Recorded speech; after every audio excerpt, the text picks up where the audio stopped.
Bay, Jamaica.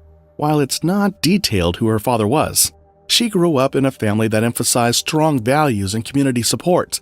LaToya was a well-known figure in Montego Bay. She sought better opportunities for her family, so she moved to the United States, and shortly after, she brought Masania to join her. The exact timeline of their move is not publicly known, but it is clear that they reconnected in the States, ultimately settling in Florida. Like many large cities, experiences a range of crime. Overall, the city's crime rate tends to be higher than the national average, particularly in areas like property crime and violent crime. Orlando is a popular tourist destination, and with that, crimes such as theft, vehicle break-ins, and other property-related offenses are relatively common. Violent crime, including assault, robbery, and homicide, also occur but tend to be concentrated in certain neighborhoods. However, compared to some other major U.S. cities, Orlando's violent crime rate is more moderate. The local authorities have implemented various strategies to improve safety, especially in tourist-heavy areas like downtown and around theme parks. After settling in Florida with her mother, Masania quickly adapted to her new environment, attending local schools where her outgoing personality and smart nature allowed her to excel academically and make friends easily. Masania's sense of responsibility ran deep. She balanced her studies along with various part-time jobs to save up and prepare for a family she dreamt of having. It was during this time that she reconnected with a childhood friend from Jamaica, Jourdain Reed. Jourdain was handsome and smart, and soon they started a relationship. This relationship would blossom into marriage and eventually their daughter, Jordania. Masania was dedicated to their daughter, working tirelessly to provide for her family. Jourdain admired her determination, and they shared moments of joy and laughter, facing the challenges of young parenthood together. Despite the pressures they faced, their connection grew stronger as they supported each other and loving family. In early September, Jourdain received a Facebook message from Dujon Griffiths, an old high school friend who had recently become homeless and needed a place to stay. Jourdain, most likely after discussing with Masania, agreed to help. LaToya, Masania's mother, was concerned about this new arrangement. She didn't trust this man whom the family didn't know, and she was worried about her granddaughter's safety. Why are you taking this guy into your one-bedroom apartment with your baby daughter? He said to me, LaToya, I knows what it feels like to be homeless. However, after some reassurance from Jourdain, she let it slide, and the couple welcomed Griffiths into their apartment. It was a one-bedroom apartment in Pine Castle, Florida. The apartment was not large enough to accommodate the family, which had suddenly become larger with the addition of this new member. But Masania and Jourdain were kind, and Griffiths was their friend, or so they thought. Things seemed normal at first, but as the weeks passed, it became clear that something was wrong. Masania was growing frustrated with Griffiths' lack of contribution to the household. Griffiths had not contributed towards the food, rent, or housekeeping in all the months he had lived with them, and Masania was starting to feel the strain of an extra person in her small space. Jourdain, on the other hand, wanted to continue helping his friend, reminding Masania of when they had nothing and the hardships they themselves had faced. Months passed and the tension came to a breaking point. Griffiths had to leave. Griffiths decided himself to take a leave from the Reeds' home, allowing the couple the space they needed.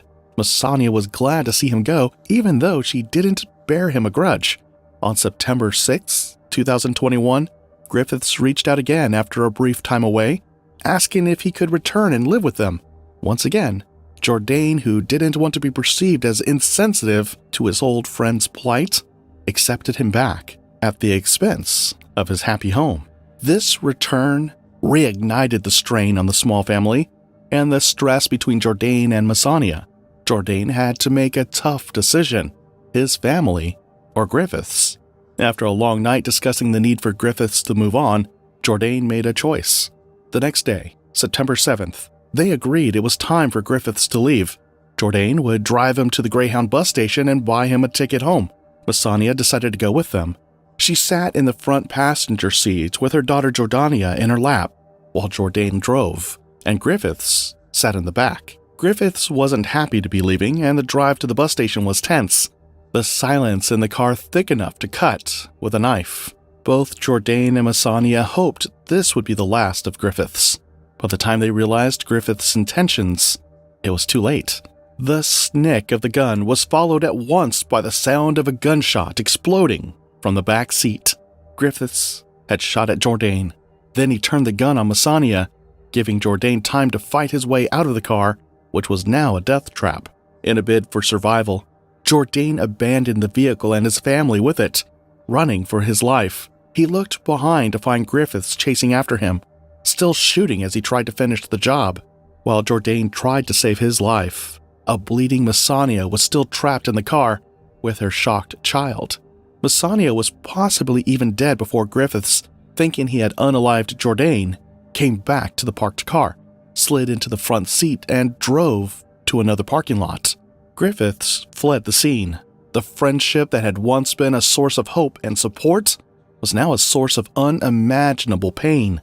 The act of kindness they had extended to Griffiths had become a nightmare, leaving behind a trail of grief and unanswered questions that would haunt the family forever. Following this occurrence, a concerned neighbor, having heard the shooting and Jourdain's cry for help from behind a bush, called 911, who arrived at the scene almost immediately. Jourdain, already losing a ton of blood, was immediately rushed to the hospital.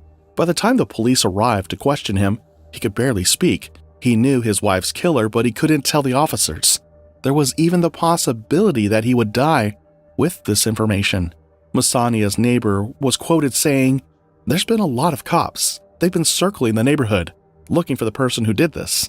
As Jourdain was being taken to the hospital, he even tried to alert the authorities that his car was taken somewhere else with his family inside, but the words weren't coming out.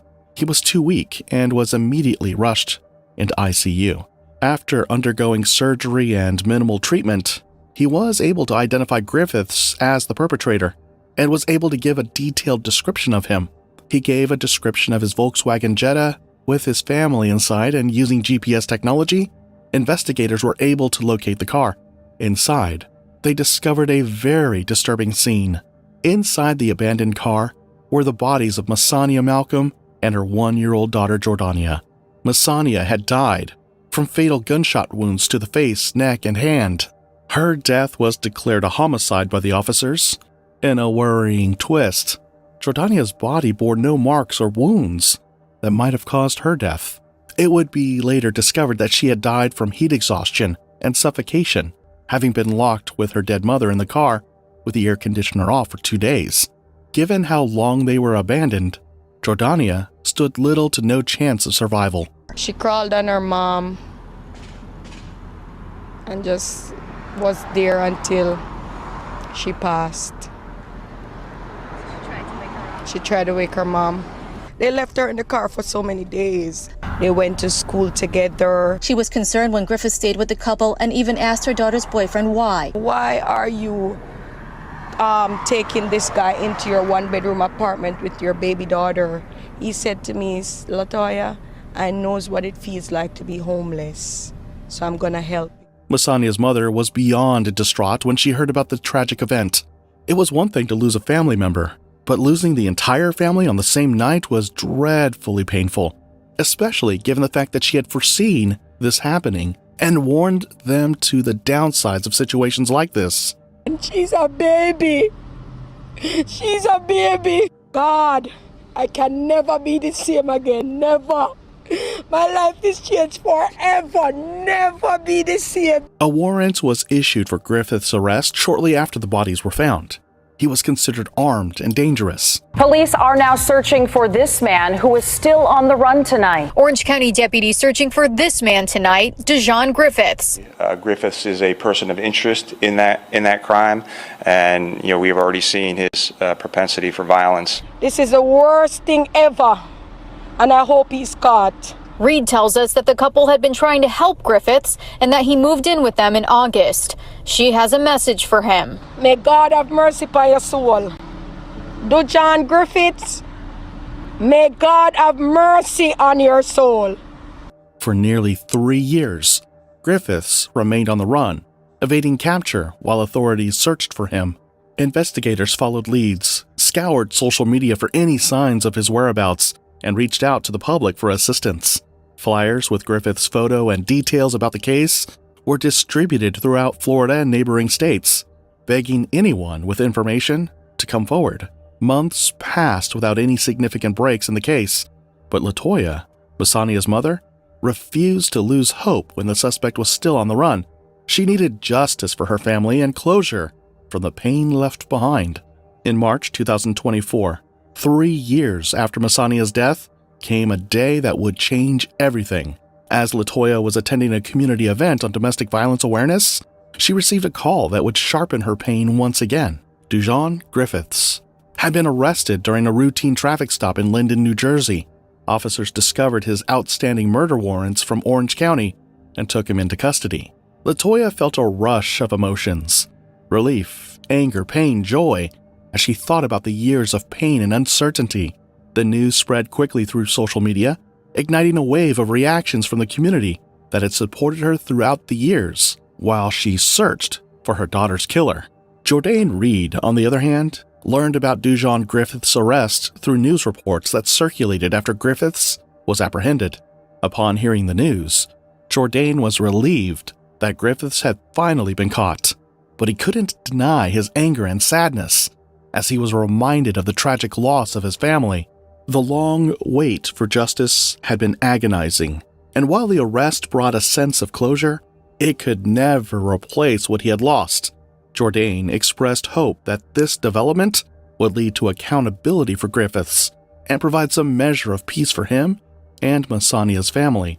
As Griffiths was extradited back to Orange County to face charges of first-degree murder for the deaths of Masania and Jordania, LaToya prepared herself for the next chapter, which was the trial.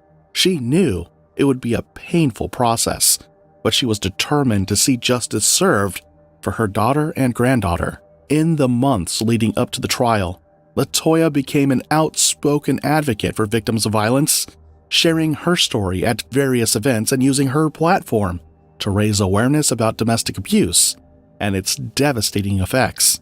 She wanted to ensure that Masania and Jordania's legacy would not only be remembered, but would also inspire change in their community.